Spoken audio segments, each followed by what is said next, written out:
Biasanya malah kurang waktunya, Ustaz. Hah? Biasanya malah kurang waktunya kalau kayak gini. Oh, iya. Soalnya nggak ada kopi ini.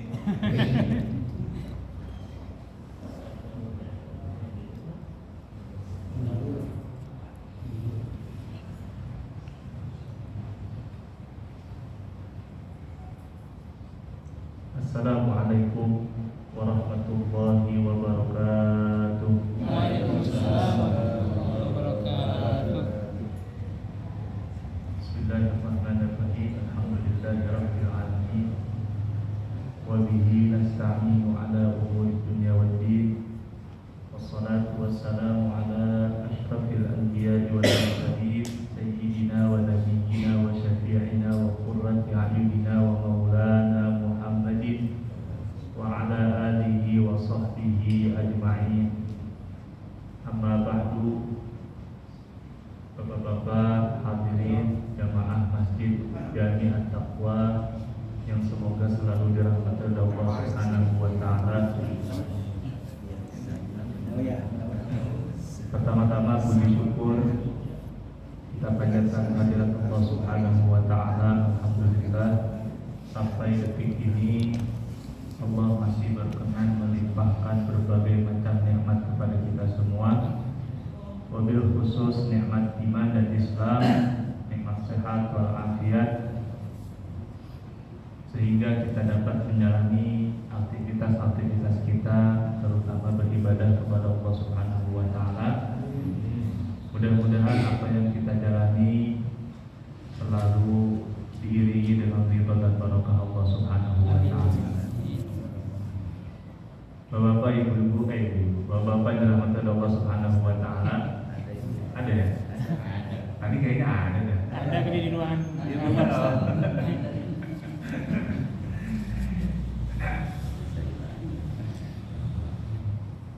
Jadi waktu diminta untuk isi kajian menjelang buka kemarin Pak Hendra telepon, saya pikir bahas apa ya? Sebab kalau yang tentang Ramadan biasanya mah udah banyak ya. Saya takut bentrok. Dilema kalau ngajar tematik itu begitu ya. Takut materi yang sama pernah diulang, atau takut materi yang sama diulang oleh ustadz yang lain. Kan kasihan jamaahnya ya. Maksudnya ngundang ustadz berbeda-beda pengen dapat variasi materi, itu juga materinya. Dia kadang-kadang bikin dilema kalau ngaji tematik begitu. Akhirnya saya pikir-pikir apa buka Al-Azkar lagi, terus tapi saya udah lupa sampai di mana. Udah kelamaan kan terus dibaca Al-Azkar. Akhirnya saya ingat ada satu kitab yang istimewa. Tapi ini kitab kecil tapi mungkin nggak selesai kita baca satu hari.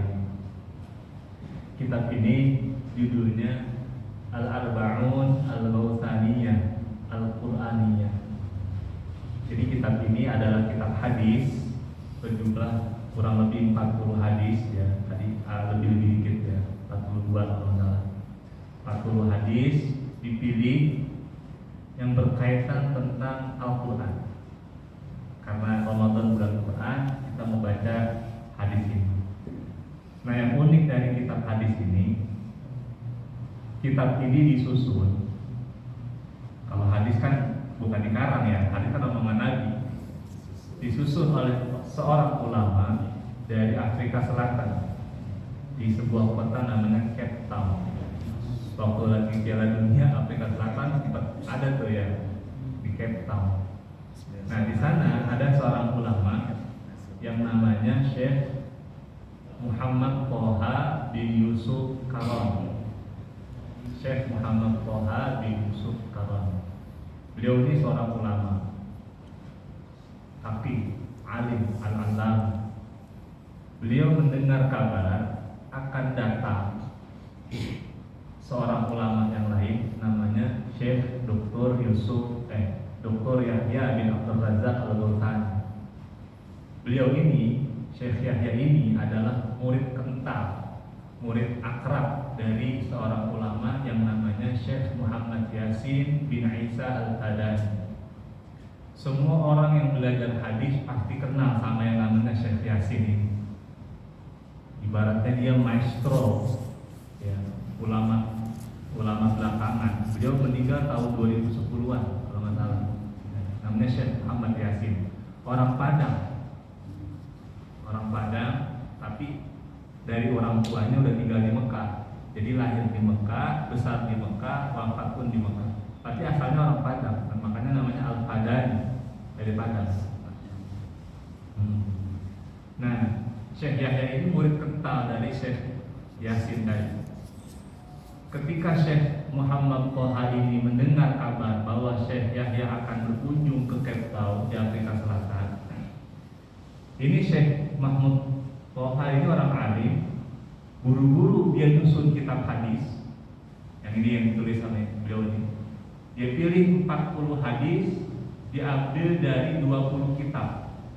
Jadi masing-masing kitab diambil 2 hadis.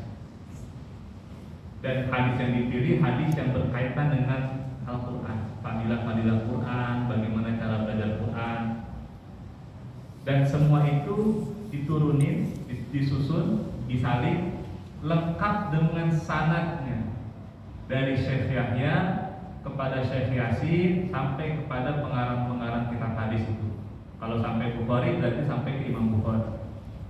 Jadi walaupun cuma 40 hadis, ini buku jadi tebal karena ada silsilahnya, sanad namanya dalam keilmuan. Nah, saya alhamdulillah, kami beberapa banyak lah ya yang pada ngaji sama beliau, walaupun jarak jauh, tapi saya sih merasa dekat ya, karena beliau nyimpen nomor saya, satu kebanggaan ya, nomor kita disimpan guru. Kemudian pernah video callan sama beliau. Saya juga pernah bilang ke beliau bahwa saya belajar di Anida, di Ustaz Anida, di mana Anida ini adalah didirikan oleh Syekh Muhammad Muhajirin, di mana Syekh Muhammad Muhajirin juga murid Syekh Yasin Al-Qadani. Tapi bedanya dengan Syekh Yahya, Syekh Muhammad Muhajirin lebih senior. Syekh Muhajirin kan ke Mekah tahun 50-60-an, 50-an. 60 dia pulang, 63 dia bikin Anida. Jadi Anida itu tahun 63. Yang kurang lebih kalau ditarik mundur 10 tahun ke belakang kan berarti 50-an ya. Tahun 50-an Syekh Muhammad Muhajirin tinggal di Mekah, ngaji kepada Syekh Yasin bin Isa Al-Qadani. Jadi sebetulnya umurnya Syekh Yasin dengan Syekh Muhammad Muhajirin gak jauh beda. Malah meninggalnya Syekh Muhajirin duluan sama Syekh Yasin. Syekh Muhajirin meninggal, Syekh Yasin masih melanglang buana tuh, dipanggil murid-muridnya buat datang ke negara mana. Nah, Syekh Yahya ini murid bontotan. Syekh Yahya tahun 80-an dia di Mekah. Asalnya orang Syria. Namanya Syekh Yahya bin Abdul Razak Al-Ghani. Oleh sebab itu, kitab ini diberi judul oleh Syekh Mahmud Toha dengan Al-Arba'un Al-Ghawthaniyah. Sebab ini kitab berisi 40 hadis yang riwayatnya melalui jalur Syekh Yahya kepada Syekh Yasin bin Isa Al-Qadani. Jelas ya? Nah, saya murid Syekh Yahya gitu. Jadi nanti bapak-bapak dapat hadis ini dengan silsilah yang bersambung sampai ke Rasulullah lewat saya ke Syekh Yahya bin Abdul Razak Al-Ghawtani, ke Syekh Yasin bin Isa Al-Qadani. Terus nanti diurut. Nah, masalahnya adalah kitab ini dicetak di Turki. Jadi Syekh Yahya ini orang kaya, dia punya percetakan, Pak. Cetak di sana, di Turki, dan eksemplar di Indonesia belum ada. Jadi kita nggak bisa beli kitab cetaknya. Tapi dia jual kitab secara elektronik. Jadi untuk menjaga hak cipta, kan zaman sekarang kan banyak tuh PDF bajakan. Dia nggak mau. Untuk menjaga hak cipta, kitab itu dijual secara elektronik dengan aplikasi. Maka penerbit namanya Darul Ghawthani membuat satu aplikasi di handphone, ini berbahasa Arab aplikasinya. Disitulah kita beli kitab. Jadi kitab ini di Indonesia mungkin saya doang yang mempunyai. Karena setahu saya yang ngaji orang Indonesia jarang-jarang, nggak terlalu banyak. Kalaupun dia ikut ngaji, entah dia beli kitabnya atau enggak. Ini sebetulnya satu kemudahan buat kita, Pak. Jadi handphone, laptop adalah rahmat dari Allah untuk para pelajar. Bahkan tadi malam, jadi Ramadan ini Beliau tuh aktif ngajar tapi lewat YouTube live streaming. Itu jam 2 pagi Pak. Di sana di Turki sama kayak di Mekah waktunya jam setengah 11. Jadi jam 10.30 pada taraweh beliau ngajar, kita di sini jam setengah 3 pagi sampai sahur. Tadi malam itu kita ngaji, ada satu hadis yang sangat luar biasa. Hadisnya berbunyi, kata Rasulullah, tuba liman ro'ani wa man ro'a man ro'ani. Beruntunglah bagi siapapun orang yang pernah melihatku. Yang pernah lihat Nabi siapa? Sahabat. Dan beruntung orang yang pernah melihat orang yang pernah melihat Nabi. Tabi'in. Dan ternyata hadis seperti itu banyak riwayat model-modelnya. Jadi kata Syekh Yahya, ini hadis disebut hadis musalsal birru'ya. Ada riwayat juga Nabi mengatakan, Allahumma arham man ra'ani wa man ra'a man ra'ani wa man ra'a man ra'a man ra'ani wa man ra'a man ra'a man ra'a man ra'ani. Sampai 4 kali. Jadi Nabi bilang, ya Allah, rahmatilah siapapun yang pernah melihat saya, sahabat berarti, dan orang yang pernah melihat orang yang pernah melihat saya, yang pernah lihat sahabat tabi'in, dan orang yang pernah melihat orang yang pernah melihat orang yang pernah melihat saya. Terus begitu kata saya saja, wa ana, saya melihat guru-guru saya, di mana mereka melihat guru-gurunya, di mana mereka melihat guru-gurunya, terus mereka melihat guru-gurunya sampai mereka melihat sahabat, mereka melihat baginda Rasulullah Sallallahu Alaihi Wasallam. Kata beliau, dan antum semua hari ini malam itu tadi melihat saya walaupun hanya dari live streaming, tapi ini ru'yah hakikah kata beliau, karena live bukan rekaman. Dibilang, maka saya ijazahkan kepada kalian semua hadis musalsal birru'yah. Jadi mudah-mudahan kita nih kalau ngaji kita dengan guru-guru yang bersambung sanadnya sampai Rasulullah, kita masuk ke dalam doa baginda Nabi yang Nabi katakan, Allahumma arham man ra'ani wa man ra'a man ra'ani wa man ra'a man ra'a man ra'ani wa man ra'a man ra'a man ra'a man ra'ani. Amin ya rabbal alamin. Itu dari melihat. Ternyata ada hadis juga dari yang mendengar. Kan kalau melihat kasihan yang nggak bisa lihat, ya kan? Yang mendengar juga ada ternyata. Nabi juga doakan semoga Allah beri rahmat orang yang pernah mendengar dari saya, orang yang pernah mendengar dari orang yang pernah mendengar dari saya, begitu terus. Namanya hadis musalsal bis sama. Jadi hadis yang berkelanjutan. Oleh karena itu, Pak, ngaji hadis itu harusnya menjadi apa ya bahasanya, irtibat, hati kita terikat dengan baginda Rasulullah Sallallahu Alaihi Wasallam.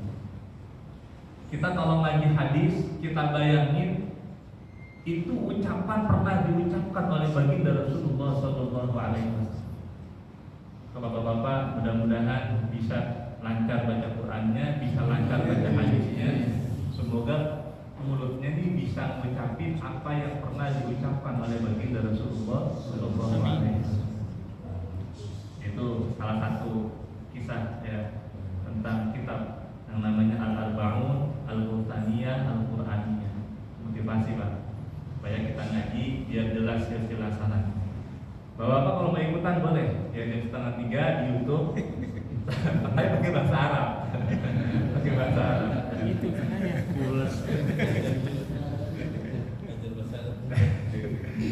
Ustaz Fahmi aja.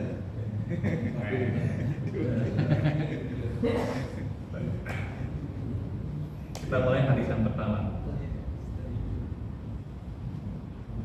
Ini ada mukadimahnya, saya bacain dulu pakai bahasa Indonesia. Alhamdulillahirabbil alamin wa sallallahu ala sayyidina Muhammadin wa ala alihi wa sahbihi ajma'in wa ba'du. Di antara keagungan, di antara yang paling agung yang Allah berikan nikmat kepada kita, kepada umat ini adalah kekalnya riwayat dari Nabi Shallallahu Alaihi Wasallam bersambung-sambung sampai ke zaman sekarang. Jadi hanya umat Islam yang bisa membukukan ucapan Nabi dengan silsilah yang teratur. Agama lain gak ada. punya nggak ucapan nabinya dia, misalnya nabi apa, katakanlah Nabi Yesus misalnya, lalu ada sanadnya? Nggak ada. Tambah tak tanya pendeta, Pak Pendeta belajar sama siapa? Terus sampai bersambung ke Yesus apa? Nggak ada. Apalagi agama-agama yang apa macam Buddha segala macam, nggak ada. Jadi ini adalah keistimewaan umat ini yang Allah berikan nikmat kepada kita semua. Maka setiap masa tidak kosong dari beberapa orang yang menghabiskan waktu untuk mencari riwayat-riwayat ini, untuk menghubungkan orang-orang yang lahir belakangan dengan orang-orang yang terdahulu. Jadi walaupun kita secara silsilah orang tua kagak jelas sampai di Nabi apa, di sini ada nggak yang punya silsilahnya sampai ke siapa gitu mentoknya? Nggak ada kan ya. Kalau habaib kan nyampe tuh silsilahnya kan. Kita nggak punya kan. Nah dengan ilmu sanad inilah kita bisa bersambung dengan baginda Rasulullah Sallallahu Alaihi Wasallam. Dan itu nggak bakal sepi. Setiap masa pasti selalu ada. Nah kata beliau, kata Syekh Muhammad Toha, di antara yang paling masyhur yang Allah berikan karunia untuk meriwayatkan hadis-hadis Nabi di masa ini, di masa beliau waktu itu, adalah seorang ulama yang bernama Al-Allamah Al-Muhaddits Al-Faqih Alamuddin Abdul Faid Muhammad Yasin bin Muhammad Isa Al-Fadani. Di antara yang paling masyhur adalah Syekh Muhammad Yasin tadi.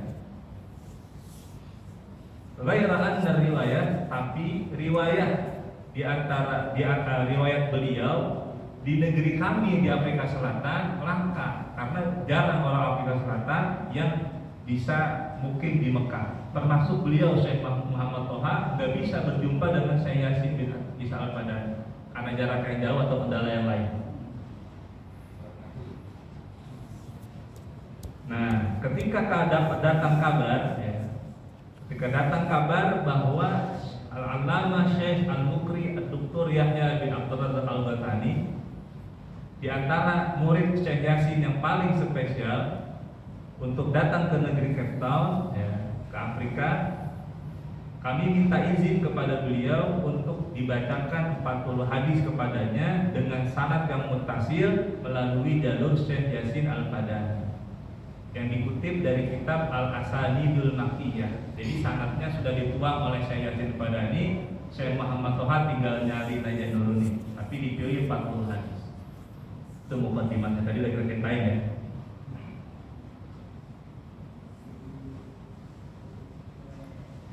Sallallahu ala sayyidina Muhammadin wa alihi wa sahbihi wasallam. Hadis yang pertama.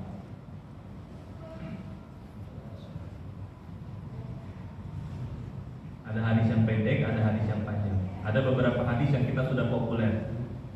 Hadis yang pertama, An Utsman bin Affan radhiyallahu ta'ala anhu 'an Nabi sallallahu alaihi wasallam qala, khairukum man ta'allama al-Qur'ana wa 'allamahu. Hadis riwayat Imam Al-Bukhari. Dari Sayyidina Utsman bin Affan, dari Nabi sallallahu alaihi wasallam, beliau bersabda, yang terbaik di antara kalian adalah orang yang belajar Al-Quran dan mengajarkan Al-Quran. Ini kita sudah populer hadis ini. Cuma seringkali hadis ini didiskreditkan hanya untuk guru Quran aja. Padahal kan Quran gak cuma baca Quran tajwidnya kan, tafsir itu guru Quran juga, fikih guru Quran juga. Sebab semua ilmu agama sumbernya dari Al-Quran. Maka ngaji apapun, belajar apapun, itu semua ilmu Al-Quran. Jadi man ta'allama Al-Quran bukan cuma guru tajwid doang. Semua ilmu agama itu adalah ilmu Al-Quran. Nah, yang terbaik di antara kalian yang mau belajar agama dan mau mengajarkan agama. Nanti ada hadis yang di bawah, ada orang belajar agama, belajar Al-Quran, tapi gak mau ngajar. Ada, nanti ada perumpamaannya juga.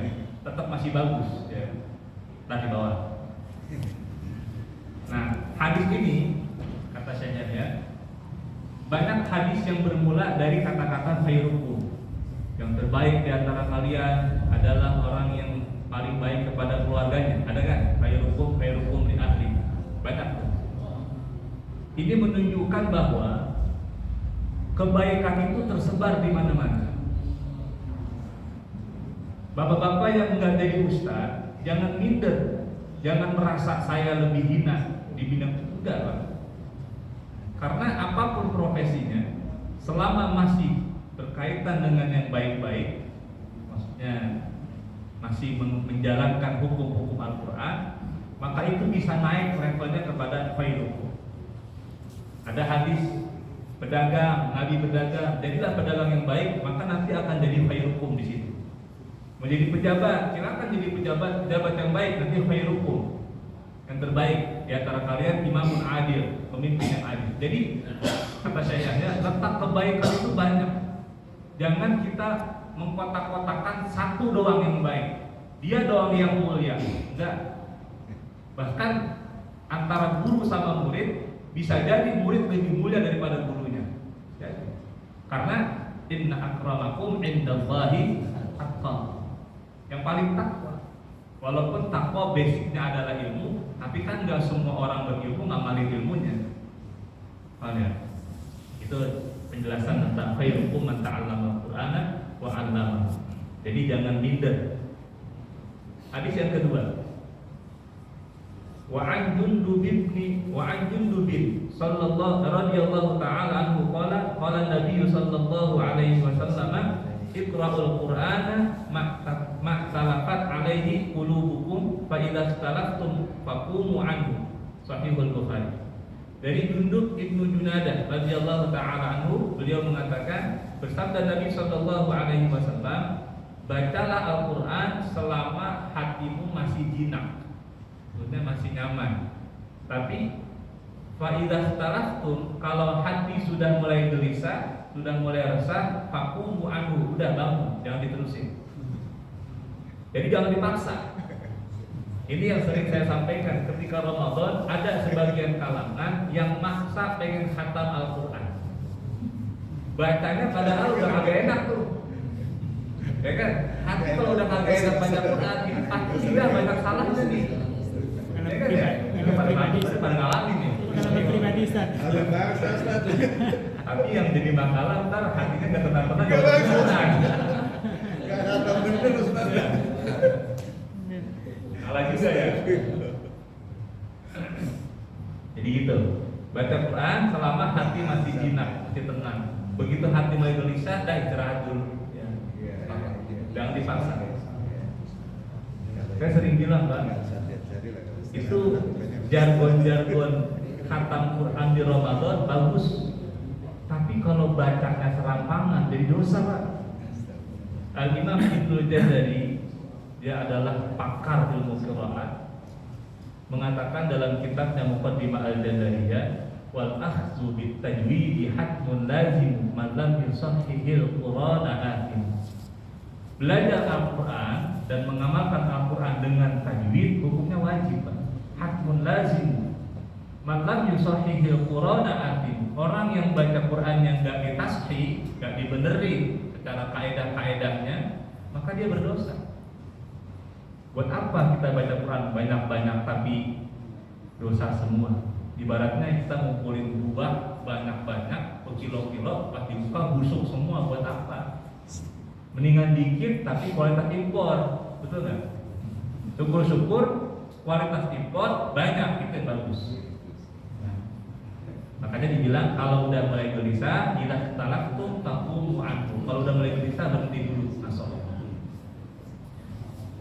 Hadis yang berikutnya, wa an Abi Musa al-Asy'ari radhiyallahu ta'ala anhu qala Rasulullah sallallahu alaihi wasallam, mathalul mu'min alladhi yaqra'u al-Qur'ana mathalul utrujjah rihuha tayyibun wa ta'muha tayyibun wa mathalul mu'min alladhi la yaqra'u al-Qur'ana mathalut tamratin la riha laha wa ta'muha hulwun wa mathalul munafiqi alladhi yaqra'u al-Qur'ana mathalur raihanati rihuha tayyibun wa ta'muha murrun wa mathalul munafiqi alladhi la yaqra'ul Qur'ana kamathalil handalati laisa laha rihun wa ta'muha murrun. Sahih Muslim. Dari Abi Musa al-Asy'ari, beliau berkata, bersabda Rasulullah sallallahu alaihi wasallam, perumpamaan orang yang beriman yang baca Quran itu seperti utrujjah. Utrujjah ini kalau saya aja bilangnya jeruk, ya. Jeruk tukol. Dia wanginya enak, rasanya manis. Kayak tapi nggak semua jeruk kayaknya ya. Ini jeruk pilihan ini mas ya. Wangi, rasanya manis. Kalau ya sebetulnya mah durian ini. Ya wanginya enak. Makanya juga yang kalau yang doyan. Ya. Perumpamaan orang beriman yang nggak baca Quran seperti kurma, ya. Rasanya manis tapi nggak ada wanginya. Kurma yang paling mahal nggak ada wanginya, Pak. Nggak ada. Makanya nggak ada parfum aroma kurma nggak ada. Ya kan ya. Perumpamaan orang munafik yang baca Quran seperti raihana. Raihana ini buah yang wangi tapi dimakan pahit. Ya.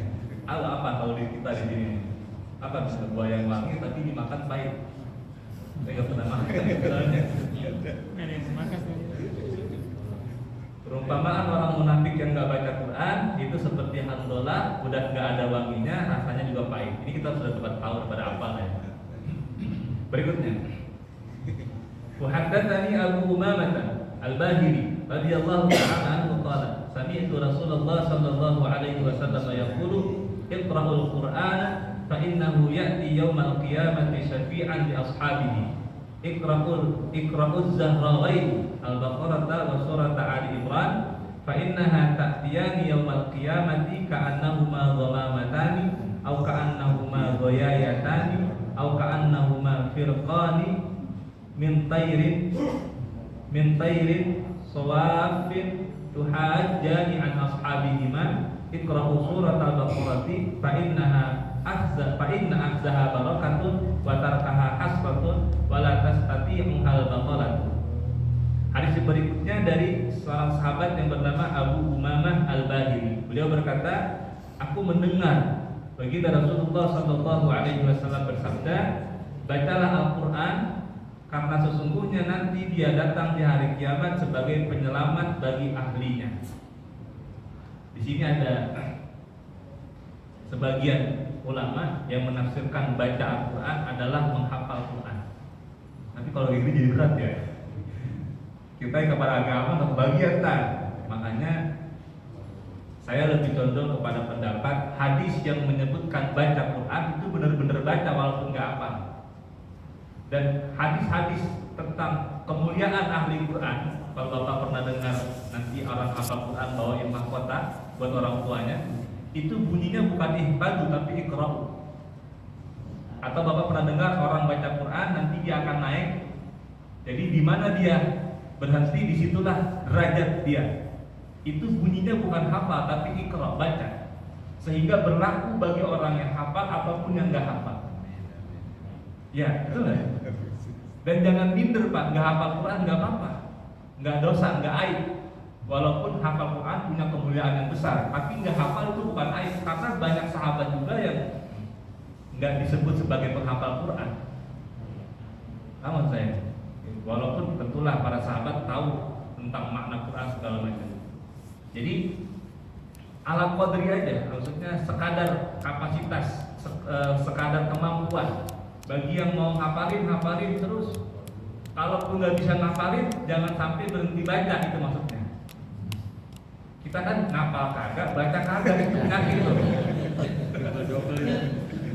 Ya, jadi disampaikan oleh para ulama, hadisnya itu bunyinya bukan ihfad. Jadi kemuliaan-kemuliaan yang katanya penghafal Quran ngasih mahkota itu kita juga bisa dapetin tuh. Tergantung sejauh mana interaksi kita kepada Al-Quran. Nah, yang jadi masalah adalah Iqra itu sendiri. Apakah baca sekedar baca sekelebat atau baca bermakna memahami? Ya kan? Kan Iqra yang di surah Al-Alaq itu Iqra bismi rabbikal ladzi khalaq kan bukan cuma sekedar baca toh, tapi juga berpikir, merenung, belajar, ya kan? Maka hadis-hadis yang bunyinya begini nih, yang Iqra'ul Quran itu tafsirannya beragam, banyak, tidak hanya berlaku bagi para penghafal Quran doang. Salah kalau kita meletakkan, wah dia doang yang berlaku, kita menghina, enggak begitu, jangan ya, jangan. Berikutnya Iqra'uz Zahrawain, bacalah surah yang namanya Zahrawain. Apa dia? Surah Al-Baqarah dan surah Ali Imran. Dikenal sebagai surah Zahrawain. Zahra itu artinya bunga. Ya, Zahra artinya bunga. Jadi Al-Baqarah sama Ali Imran ini memang surah yang paling panjang di Al-Quran. Ya, surah yang paling panjang. Nah kata tadi, kalau kita rajin baca Al-Baqarah sama Ali Imran, nanti dua surah ini akan datang pada hari kiamat seperti awan yang menaungi, atau seperti sekumpulan burung dengan bulu yang lebat. Burung banyak kumpul dan dia menaungi kita nanti di hari kiamat. Allah. Surah Al-Baqarah sama surah Ali Imran. Ada cerita Pak, bahwa kalau berteman dari Facebook ada cerita ini nih, lucu. Jadi ada orang kampung Pak, ada orang kampung satu ketika Arab Baduy ya, atau ketika ngikut imamnya baca surah Al-Baqarah, kan panjang ya. Sementara dia ini punya urusan, mungkin ada urusan apa gitu. Gara-gara kepanjangan imamnya, urusannya batal nih. Kesal dia. Besokannya dia mau jamaah lagi, imamnya baca surah Al-Fil. Akhirnya gajah, Al-Baqarah sapi. Dia orang kampung nggak paham, dia kira wah Al-Fil gajah nih. Gajah gedean dia sama sapi nih. Dia pulang. Dia kira gajah lebih gede daripada sapi. Kalau bahasa Arabnya doang udah kebayang itu.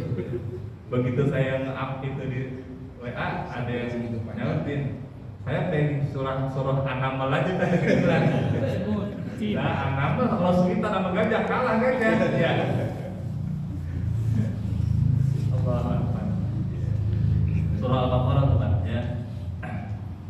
Iqra'u surah Al-Baqarah, baca surah Al-Baqarah, fa inna akhzaha barakah, mengambil bacaan Al-Baqarah, dihafal ini ya mananya. Itu barokah, meninggalkannya akan melahirkan kerugian. Wala tastati'uha, tidak akan mampu membaca surah Al-Baqarah secara rutin atau bahkan dihafal, al-baqarah orang-orang yang malas. Jadi kita nggak bakal mau baca Al-Baqarah lama-lama atau sering-sering, kecuali kita orang rajin. Makanya tanda kita rajin, berapa kali kita baca Al-Baqarah? Kayak gitu doang. Yasin Ustaz. Ya. Nanti tentang surah Al-Baqarah Pak, ya, banyak khasiat dari surah Al-Baqarah ya. Di antaranya, kalau bapak-bapak nempatin rumah baru atau mobil baru, itu bacain surah Al-Baqarah Pak. Barokah. Kan dia, fa inna akhzaha barokah. Jadi kalau kita kan nempatin rumah baru cuma Fatihah doang. Al-Baqarah Pak baca. Gitu.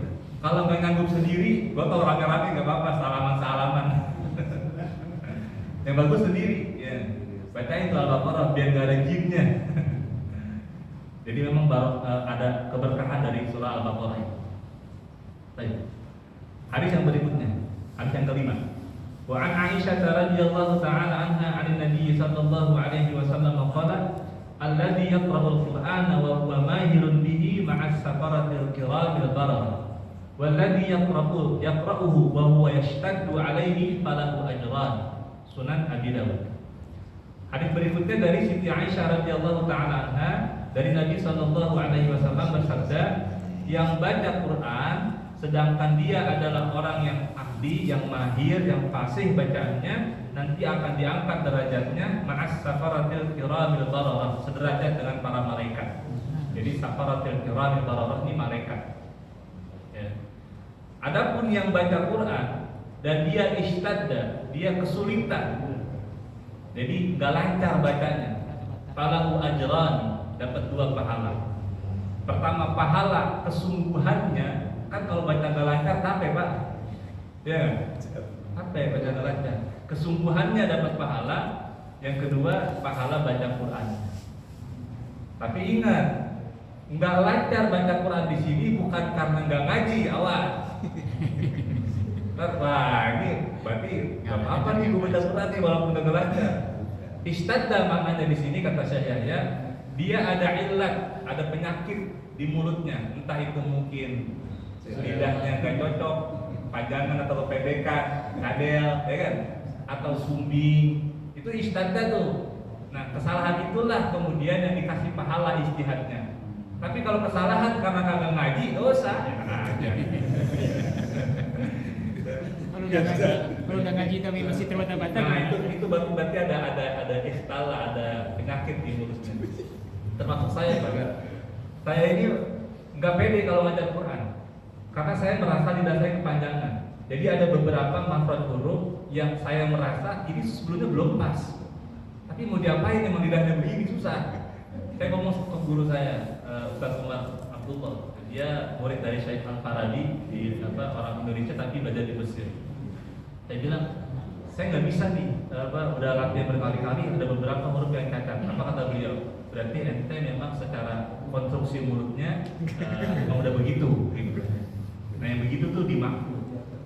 Saya sih merasanya begitu. Makanya ketika diminta ngajar tajwid saya nggak pede, karena ketika saya dengerin bacaan saya masih banyak huruf yang menurut saya belum pas dengan kaidahnya.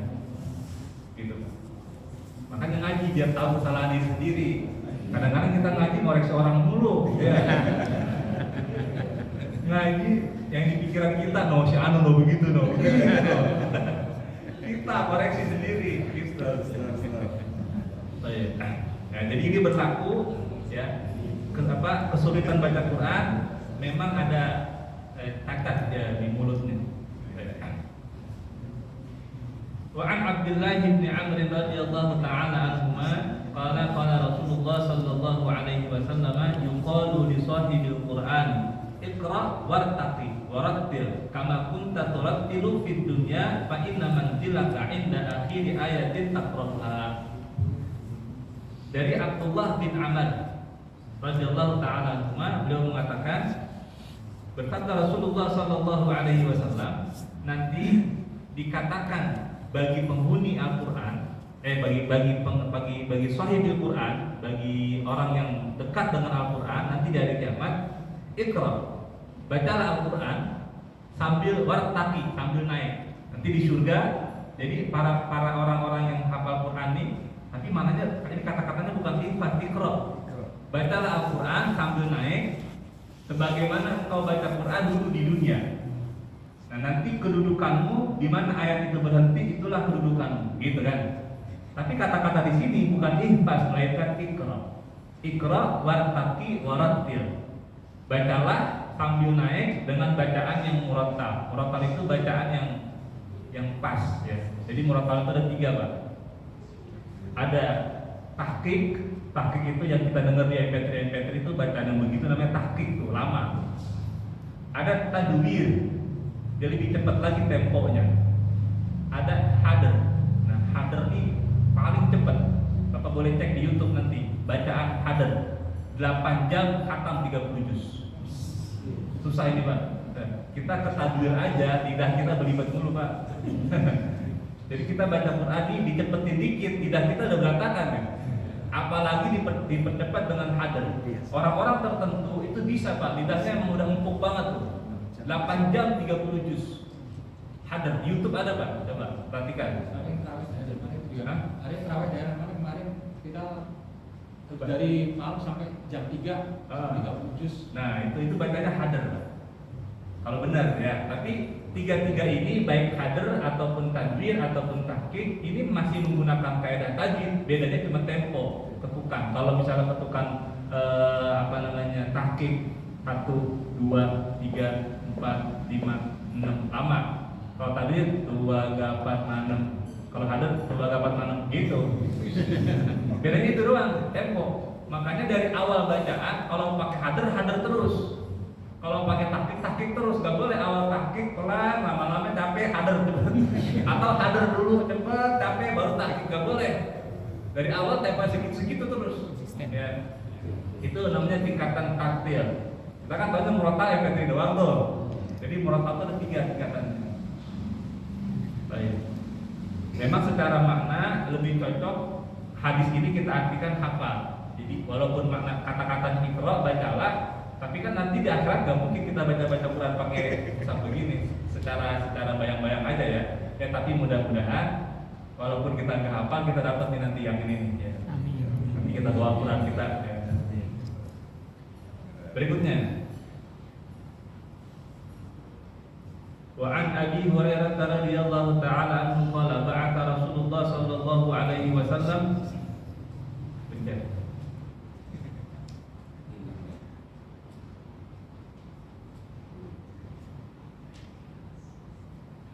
ba'atha Rasulullah sallallahu alaihi wasallam ba'tan wa hum du adadin fastaqra'a kullu rajulin minhum ma ma'ahu min al-Qur'an fa'ata ala rajulin min ahdathihim sinnan faqala ma ma'aka ya fulan qala ma'i kadza wa kadza wa suratul baqarati qala ama'aka suratul baqarati faqala na'am qala fadhhab fa anta amiruhum faqala rajulun min asyrafihim wallahi ya Rasulullah ma mana'ani an ata'allama surat al-baqarati illa khasyata an la aquma biha faqala Rasulullah sallallahu alaihi wasallam ta'allamul qur'ana faqra'uhu wa aqrinuhu fa inna matharal qur'ani liman ta'allamahu faqara'ahu wa qama bihi kamathali jirabin mahsyuwin miskan yafuhu birihihi kullu makanin wa mathalu man ta'allamahu fayarkudu wa huwa fi jawfihi kamathali jirabin buki'a ala miskin.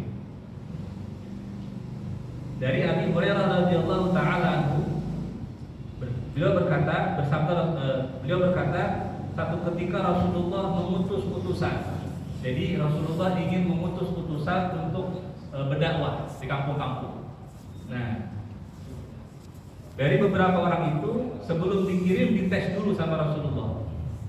Kemudian Rasulullah panggil orang yang paling tua sini. Kata Nabi, "Ma ma'aka ya fulan?" Apa yang engkau punya wahai fulan dari Al-Qur'an? Kata orang itu, "Saya punya hafalan segini-segini dan saya hafal surah Al-Baqarah." Kata Nabi, "Oh, ente hafal surah Al-Baqarah?" "Iya, saya hafal surah Al-Baqarah." "Oke, kalau gitu ente jadi pemimpin di delegasi ini." Jadi ada berapa orang mau dikirim kemana? Jadi satu orang ini hafal Al-Baqarah jadi pemimpinnya. Nah, yang lain protes. Ya Rasul, kita ini nggak hafal Al-Baqarah cuma karena kita takut nanti nggak bisa ngejaganya gitu. Jadi kata orang yang lain, dia cuma gara-gara hafal Al-Baqarah diangkat jadi pemimpin. Nah, mereka bilang tidaklah mencegah kami belajar atau menghafal surah Al-Baqarah, melainkan kami takut nggak bisa jaga. Apa kata Nabi? Ta'allamul Qur'an, pelajari Al-Quran, faqra'uhu, baca Al-Quran, wa aqrinuhu, dekati dia, dampingi dia. Dan kita perhatikan baik-baik. Nabi gak suruh hafal, pelajari Al-Quran, baca Al-Quran, wa aqrinuhu, dampingi dia, bawa Al-Quran kemana-mana. Itu namanya aqrinuhu. Lalu, fa inna matal Al-Qur'ani liman ta'allamahu faqara'ahu wa qama bihi kamathali jirabin mahsyubin miskan yafuhu birihi kullu makan. Perumpamaan Al-Quran bagi orang yang sudah belajar baca Al-Quran, dia sudah baca Al-Quran dan dia hafal Al-Quran, itu seperti kantong dari kain, dan kantong ini dibasahi dengan misik. Jadi kantong ini ketika dibawa kemana-mana dia akan wangi kemanapun dia pergi. Ini orang-orang yang hafal Quran dan dia bisa jaga. Tapi kalau ada orang-orang yang sudah belajar Al-Quran, yang dipelajari itu kemudian gak bisa dijaga, udah aja nyerap di hati, habis itu hilang. Yang kudu akhirnya tidur. Kata Nabi, dia tersimpan dalam hatinya seperti kantong, di dalamnya minyak misik. Kalau tadi kantongnya dibasahi minyak misik, kalau ini kantong di dalamnya ada minyak misik, lalu ditutup, diikat, sehingga wanginya gak keluar, tapi dalam kantong itu tetap ada minyak misik. Paham gak? Jadi hafalkan aja Al-Quran semampu kita, kalaupun nanti hilang gak apa-apa, karena itu sudah menyerap di hati kita. Nah, ini juga jadi pertanyaan kepada Syekh Yahya. Saya bilang kepada Syekh Yahya, Syekh, ada hadis yang lain menyebutkan siapa orang hafal Quran lalu melupakan Al-Quran, nanti di akhirat mulutnya bakal digerwak, diapain? Kayak zombie begitu. Tahu kan zombie kan? Iya, gerwak begitu. Apa jawaban beliau? Lupa dengan melupakan itu beda. Kalau lupa memang Allah yang kasih lupa. Melupakan artinya mengabaikan. Nah itu. Jadi selama kita punya tekad yang baik untuk menjaga Al-Quran, terus lupa juga karena mungkin kadar otak kita mungkin ada beda ya, atau ada maksiat yang kita nggak sadar sehingga hafalan ini besar, itu lupa. Dan ini enggak, lupa yang begini enggak diancam sama Nabi. Jadi hafalin aja, perbanyak baca Al-Quran, nanti Al-Quran itu yang tersimpan di hati kita, itulah minyak fisik yang kita bawa di hadapan Allah Subhanahu wa Ta'ala. Udah kali ya, cukup ya? No, udah manggil-manggilin no.